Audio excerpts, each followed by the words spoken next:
Hi family, मी अंकिता. 100 दिवसांमधला आज आहे 67वा दिवस आणि आम्ही निघालो मुंबईला. कारण आम्ही जाम खुश होतो मुंबईला जायचं म्हणून.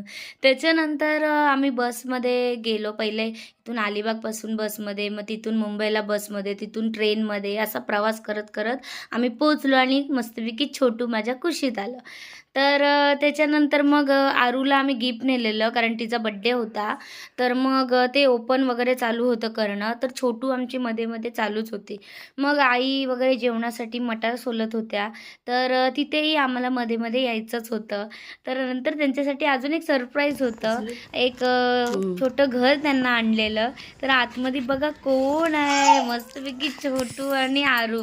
छोटूला पण जाम मजा वाटलेली आणि त्याच्यात ती मस्तच राहत होती, खेळत होती. तिला मिठी बघताना मार, आम्हाला तिला पण मिठी जाम मार मजा आरू. वाटत होती आणि आरूचं स्पेशल घर आहे ते. मग आरूचा आदल्या दिवशी आम्ही बर्थडे सेलिब्रेशन केला रात्रीचा लवकर आणि मॅचिंग मस्त फ्रॉक घातलेला त्यांना आणि छान वाटलं तेव्हा पण आणि असा संपवला छान छान